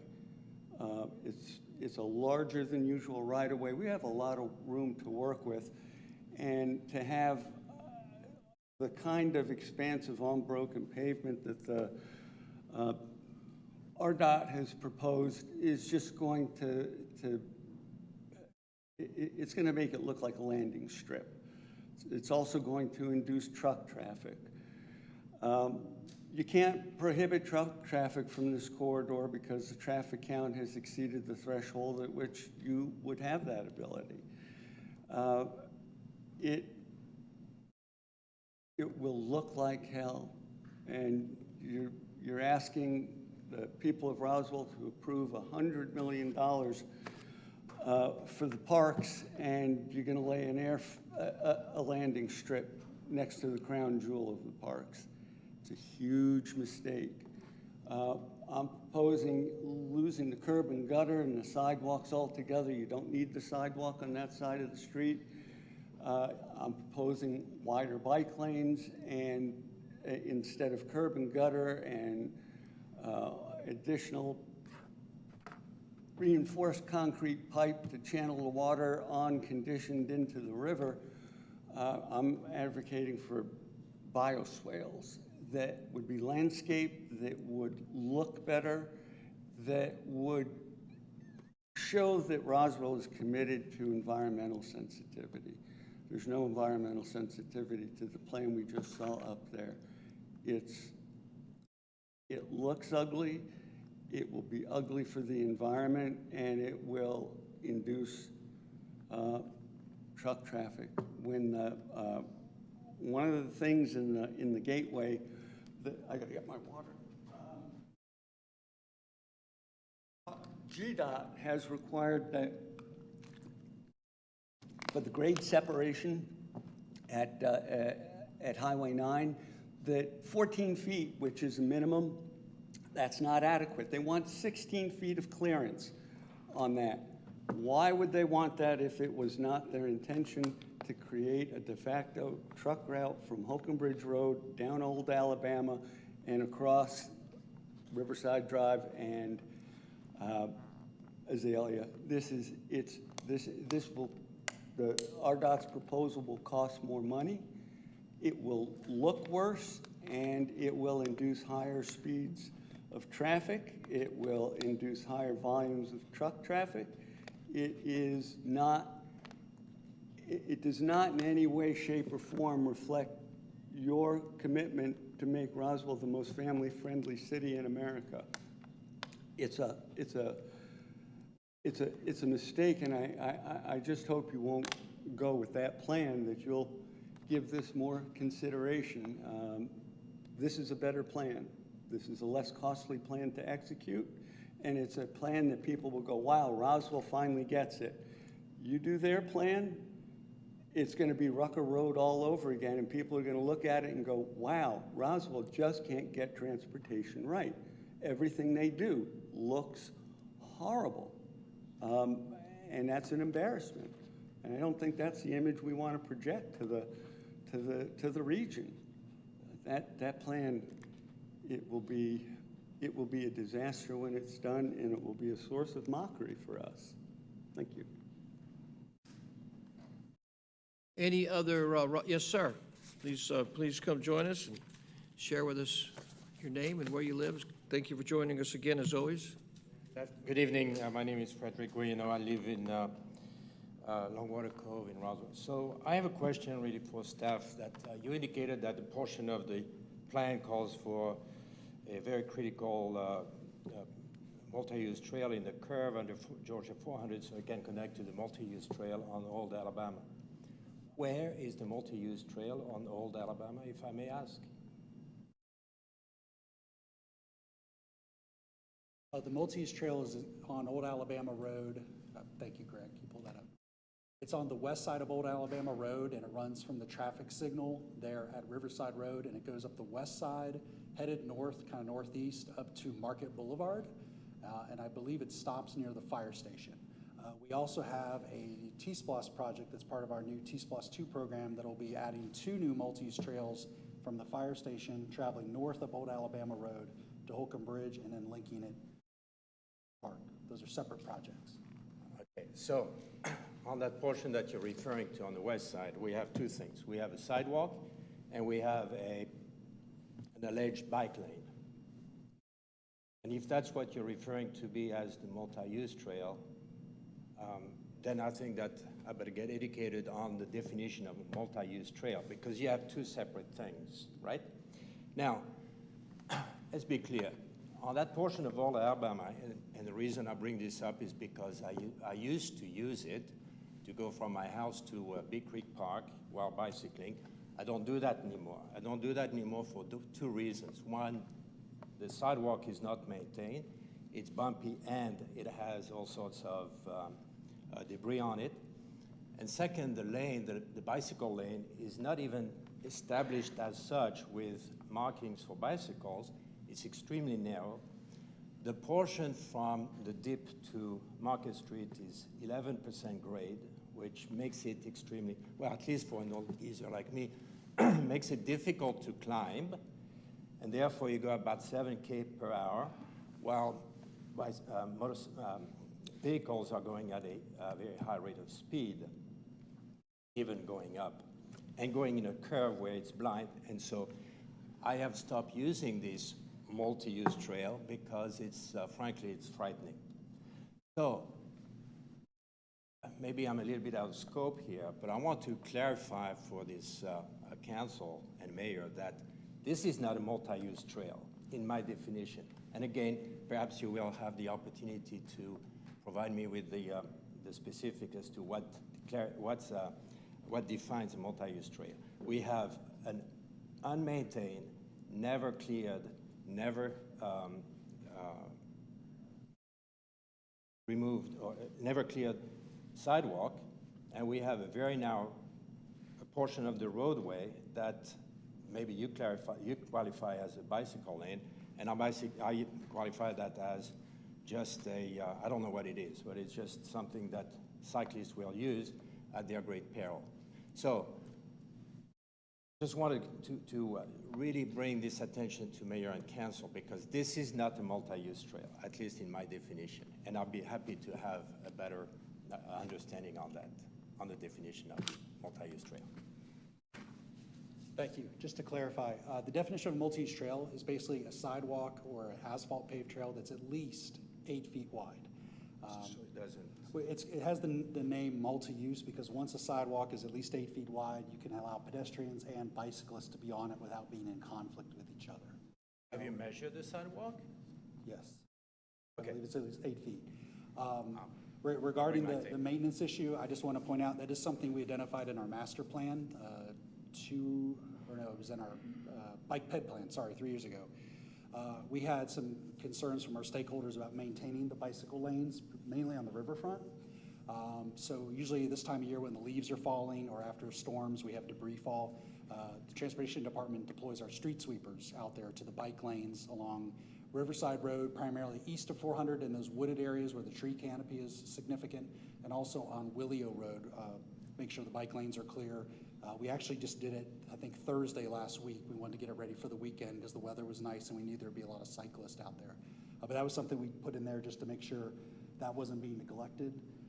You mentioned it was on Old Alabama Road, so if there's a concern out there, I'll be glad to talk to our maintenance folks to go out there now. The only wrinkle with that plan is the City of Atlanta is doing their water line relocation project, and they have portions of Old Alabama Road kind of torn up right now with a lot of construction barrels. So it may be difficult to get in there, but we could definitely take a look if there's any concerns. You mentioned there's some broken sidewalks, so we'll have that investigated as well. Okay, great. I appreciate that. Thank you. Thanks. Councilmember Vanstrom? Yeah, Frederick, just to maybe clarify for you, is your question more on the Old Alabama or on the Riverside project? Peter, you're right. I indicated that perhaps I was a little bit out of scope, but in the context of what the gentleman described as this portion under the curve there, under 400, that is a key connection to the multi-use trail, I use his words, on Old Alabama, I was certainly surprised to have this sidewalk described as a multi-use trail. But hey, have no fear. I have a measuring tape, and I will go check on the 8 feet. And I'd just like to clarify on Riverside, that will be, the multi-use trail will be separate from the bike trail, just like where we live on Azalea, where you've got a separate bike trail and separate multi-use trail, which is, I just want to clarify that. Right, but on Riverside, you have at least 3 feet of bicycle lane. Riverside is a very comfortable cycling road. Old Alabama is murder. Okay, thank you. Thank you, Frederick. Thank you, Peter. Any other thoughts, comments, or questions from Roswell residents? Being that there are not, I'd like to bring it back to council. Council, any other additional thoughts or comments on the matter? Councilmember Palermo. Thank you, Mayor Wilson. So this has certainly been a long process, and I certainly hope that there'll be efficiencies found for the future. That being said, I do think the project has greatly improved from what staff originally presented. So I think there were some great suggestions raised by the Transportation Advisory Commission, and many of which were incorporated. And there were certainly some that, including what was discussed tonight, where I think there were certainly some good points, but some different challenges. I'd say, for one, I do not support reducing the sidewalks. I think when the public process was done on this, that sidewalks were certainly very popular among the neighborhoods on the north side of Riverside. So I do not support removing the sidewalks. And then as for the some of the other details, so just obviously the challenge was brought up that where there's fire hydrants is the 26-foot requirement. That being said, I think one of the great ways that this was improved, due to the risk of the city working harder to discourage cut-through traffic and big trucks going through, et cetera, the fact that the lanes were narrowed from what was originally suggested and proposed. There's, just the fact that by having those bumps and that graded pavement area, certainly going to be not encouraging high speeds, which I think is helpful for the safety of the many pedestrians that are here, et cetera. And certainly with, just the safety that median islands bring. I will mention with the grass, there's certainly aspects I personally really do like about it.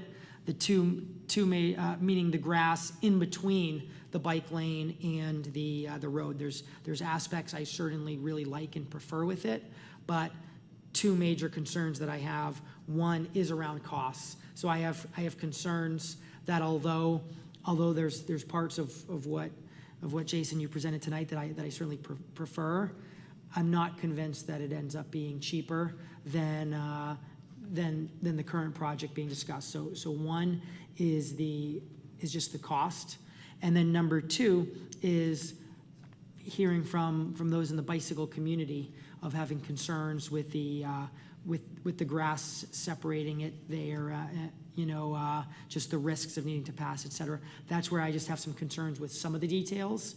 But again, I don't want to hone in on what were some of the few areas for some separate views, and I do want to focus on the fact that the plan we have tonight has a lot of better stuff than it was originally proposed, and that better stuff would not have happened if we didn't have this process and we didn't have the great opportunity for more residents getting involved in the discussion through the Transportation Advisory Commission. Thank you, Councilmember Palermo. Councilmember Christine Hall? Yes, thank you.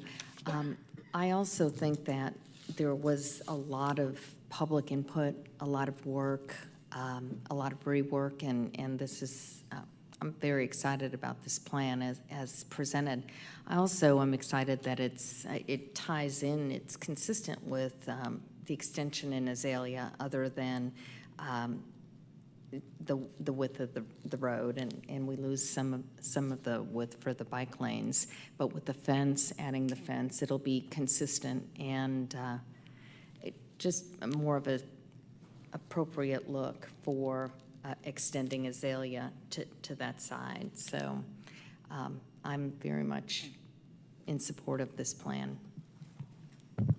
Thank you, Councilmember Christine Hall. Councilmember Will Morthland? Mr. Cox, there were two questions that were posed in Mr. Yowell's presentation right there. He brought up two ideas that I made note of. One was increasing the bike lanes to 6 feet, and the other is removing curb and gutter. Can you speak to those 2 points? Regarding adding extra width to the bike lanes, there would not be issue operationally with that. That would give an extra 2 feet to cyclists. One thing that might be beneficial is if bicycle riders are down there, they might ride 2 abreast. You know, sometimes when they do those larger group rides we see down there pretty regularly, that might allow some more room for that to occur. It would just be a matter of space. And are you implying what there might be increased cost to those, or just operations, or? One, will it fit with space? Two, you know, is there an increased cost? Is it possible with removing curb and gutter, you know, the whole scenario? Yeah, so if we remove the curb and gutter, there would have to be some additional drainage aspects put in. One of the concerns is there's approximately, I think there's 9 or 10 driveways on the north side of where the curb and gutter is proposed. There is currently no curb and gutter on the south side of the roadway. So staff would have to look at drainage structures. We would likely have to reconstruct many driveways, the 10 or so that are out there, to make sure you get the pipe underneath the driveway. And we'd also have to have drainage structures to drain any stormwater under the road headed towards the river. That's the natural drainage pattern. So we'd have to basically have a drainage system. I don't want to call it a French drain. It's more complicated than that. But it's definitely possible. One thing that the current estimate we have for this, the concept originally was around $8 million. The budget in the T-SPLOST allotment was 8.7. So it did add an extra 2 feet or 4 feet total to the bike lanes, and you remove the curb and gutter, you would have to have a 5-foot grass strip between the edge of the road and the sidewalk. If there's curb and gutter, you only have to have 2. So there might be a slight width increase. I think the right-of-way or the typical section was 46 feet across, if that's correct. So you'd be kicking that up into nearly 50 feet. So there is room. There would be some additional cost for the drainage. I don't know if right-of-way would come into play more there. We have to take a closer look at that. The one thing we are wary of is if you do widen it, we don't want to involve any of the parks projects that are in there. There's some permitting and environmental things we want to be mindful of. We don't want to adversely impact their projects, so we want to make sure we stay in the right-of-way we have available, and that might mean possibly shifting the road slightly to the north, but I don't foresee any major problem with that. But the cost would go up, probably anywhere from $500,000 to $800,000, I'm guessing. But something we need to study a little more.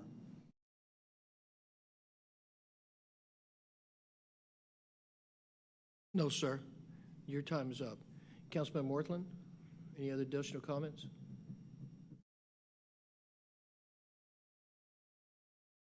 Yeah, I will tell you, any other comments from council? None. Christine?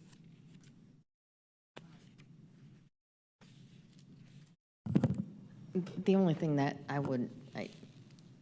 as far as the cost, if there's an opportunity to not spend an additional $500,000 to $800,000 and use that towards sidewalk gaps in other parts of the city, or, you know, I'd be interested in that.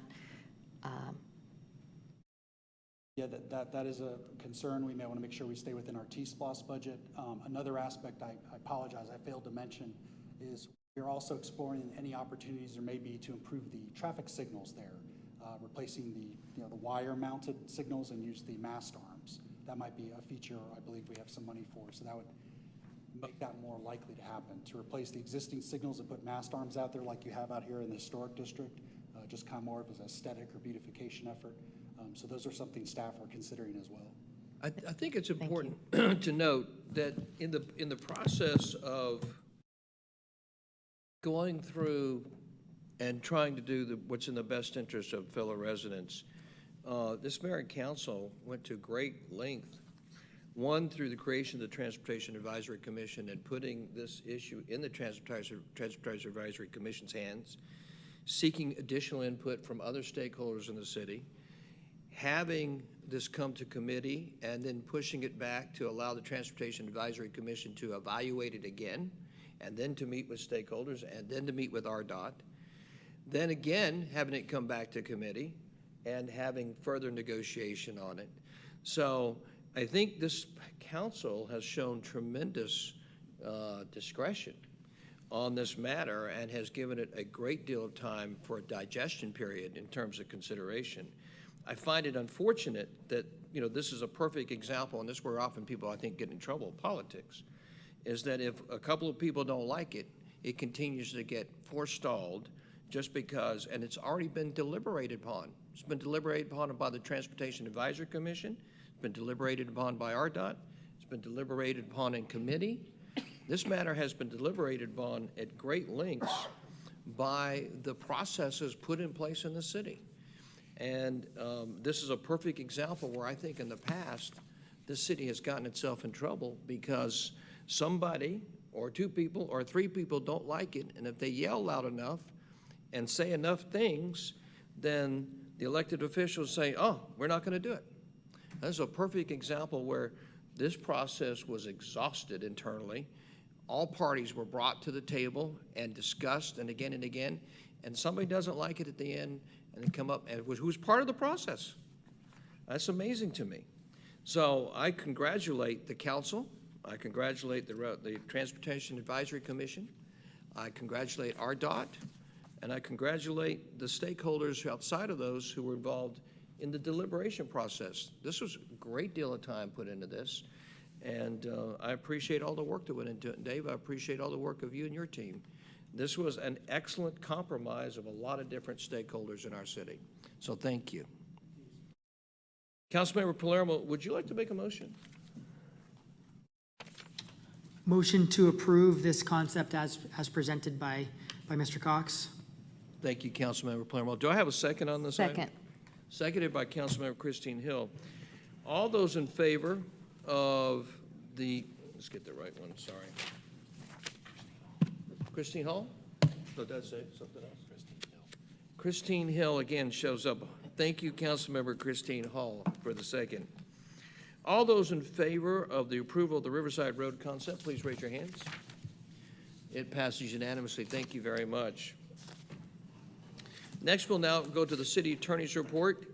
Mr. David Davidson. David, please read your first item on your report. Thank you, Mayor. The first item I have is approval of a resolution authorizing the use of eminent domain to acquire interest in property situated at 50 Maple Street. This would allow the city to condemn property that's needed to, as one of the last parcels needed for the Oxbow Road project.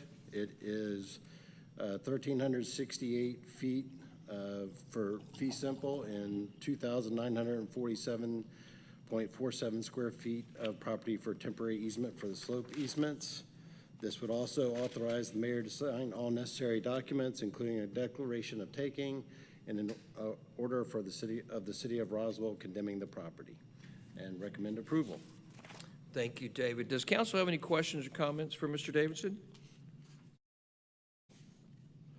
Surely, this is a historic night in the history of Roswell. This little matter just comes on like city attorney's report. Nobody's got any thoughts or comments or questions on this? Yeah, I knew you had to. Come on, Councilmember Palermo. And I'll finish it off with a motion if this mayor and council will allow. At the end of the day, I certainly do not want the city to be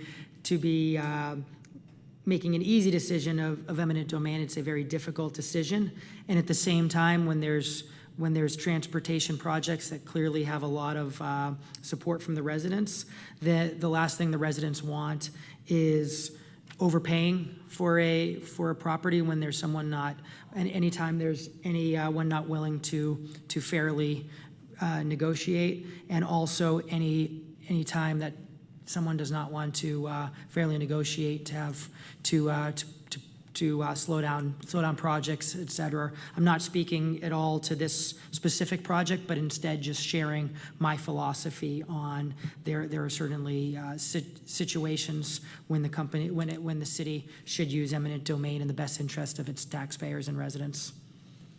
Yeah, thank you, Michael. Any other thoughts, comments, or questions from council? I saw that, Mr. Jason L. from the public, and so comments from public, Roswell residents? Mr. Yao, welcome. What a surprise that RDOT failed again to tell you months and months and months and months ago that they didn't have all the right-of-way they needed to complete the Oxbow project. And yet you accept their explanation that my concept for Riverside is more expensive than theirs. And So, there's no Mr. Gallo, are basis your to it. comments in reference to this particular resolution? If they're not relevant, and I can't allow you to continue to speak. Okay, I just want to say that it's shocking that the project is this far along and there's more right-of-way that needs to be acquired. It goes to the credibility of RDOT, and